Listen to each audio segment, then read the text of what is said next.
which is extremely useful in the world of business. But didn't your parents get in trouble? You weren't going to school. Well, the law is you have to have some form of teaching, which could be a tutor, which I actually did have a tutor, Okay. but it didn't work out too good. It just, I didn't click. It wasn't, unless I was hands-on and something was physical, I struggled to learn. First of all, I want to ask you one thing. You're in the playground. Mm-hmm. I know I repeated this a few times, but your dad's got money. Mm-hmm. There's somebody else Loads. yeah, loads of it, bags of it. But then somebody else is selling sweets. Your dad's going to give you the money. Why do you need to do that? Never in my lifetime. My dad has never actually put his hand in his pocket and give me money. I've gone to him on numerous occasions for an investment or to help a business that is not successful for me, and he's never been that person. His advice and the people that he has working with him, he'll always offer their services and say, look, they might be able to help you, give me the right advice. But sometimes I don't know what's the right and what's the wrong advice. Me and my dad have loads of conversations, and we say, like, Dad, the advice you're giving me is from 10 or 15 or maybe even 20 years ago. Like, we're in 2024 now. That might have worked when you was doing what I was doing. You're the biggest park home operator in the UK. Yeah. But your advice now, what worked for you 20 or 25 years ago might not work for me. We're in a different time, a different age. And it's took a very long time for him to actually understand that.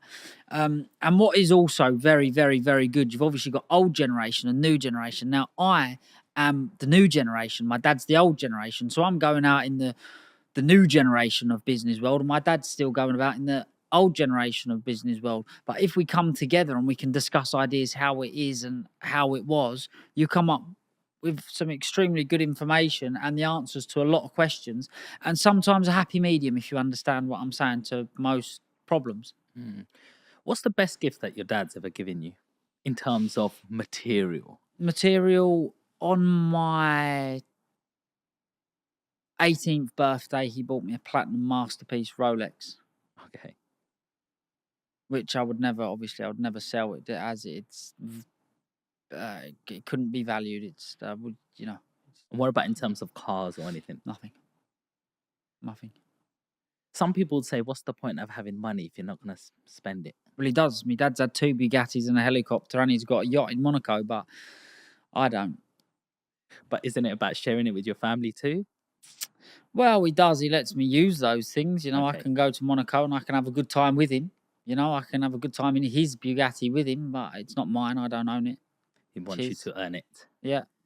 And how important is that family structure in terms of, you've mentioned your granddad? Mm-hmm. Like, my granddad's 80 years old and he still works to this day. He was working on Christmas Day, just gone.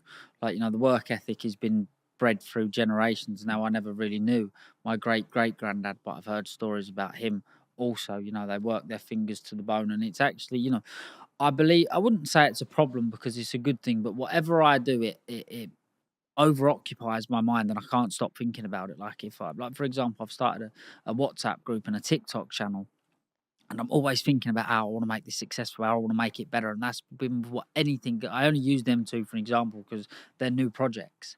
But it's just, I can't sit down. If I'm on a beach somewhere abroad, I'm still thinking about what's happening, going on at home. Is there anything I can do on my phone to make that better or make it progress faster? It's just, and when people ask me the question about my dad's work ethic, if it's anything like mine, which I believe it is, then that's how it is. It's like some sort of ADHD that you have to, but it's an ADHD where you have to do business and make money or make your business better so it's in a better position to make money. Is it fun? Is it hard finding friends for you? Is it hard finding friends? Well, absolutely not. It's probably very easy to find friends, but are they the right friends? Are they the people that you want around you? The thing is, good network of people is actually very hard to find, and people that are very educated and very entrepreneurial. So I like to surround myself with people that are very cleverer than me and eager to earn money, because we have an awful lot to talk about. And when you're bouncing ideas to entrepreneurs from one to the other, something good's going to come out of it in the end. And what about some of the friends that you might want to help along your journey and you're trying to bring them up and they're a little bit more negative and they just don't get it? Well, the thing is, we all have our own opinion.